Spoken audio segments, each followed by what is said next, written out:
लोकशाहीचा बुलंद आवाज, रिपब्लिकन वार्ता महाराष्ट्र।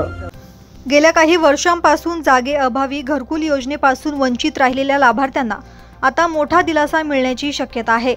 पैठण तालुक्यातील 24,000 घरकुल लाभार्थ्यांसाठी गावठाण आणि गायरान जमीन उपलब्ध करून देण्यासाठी 27 जून रोजी पंचायत समिती पैठण येथे आढावा बैठकीचे आयोजन करण्यात आले।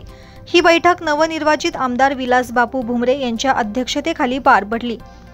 यावेळी त्यांनी संबंधित प्रशासनाला स्पष्ट आदेश दिले की 15 जुलैपूर्वी सर्व लाभार्थ्यांचे प्रस्ताव तात्काळ सादर करून त्यांना 8 उतारे उपलब्ध करून दिले जावेत, अन्यथा संबंधित अधिकाऱ्यांवर कारवाई करण्यात येईल असा इशाराही त्यांनी दिला। बैठकीस छत्रपती संभाजीनगर प्रकल्प संचालक ग्रामीण यंत्रणा शिरसे, गट विकास अधिकारी साळुंखे, तहसीलदार दिनेश झांपले, पैठण पोलीस निरीक्षक गोमारे तसेच अन्य वरिष्ठ प्रशासनिक अधिकारी उपस्थित होते। लाभार्थ्यांच्या अडचणी, विशेषतः पुनर्वसित गावातील समस्या, अतिक्रमण, वस्तीवरील जागा, गावठाण आणि गायरान जमिनीवर घरकुल उभारणी या संदर्भात सविस्तर चर्चा झाली। प्रत्येक ग्रामसेवक, सरपंच आणि गृहनिर्माण अभियंत्यांनी तातडीने प्रस्ताव सादर करून घरकुलाचा अडथळा दूर करण्यावर भर देण्यात आला।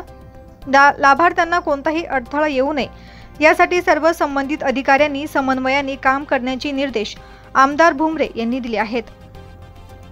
पैठण प्रतिनिधी राहुल गिरे, Chhatrapati Sambhajinagar. Subscribe now and press the bell icon. Never miss an update.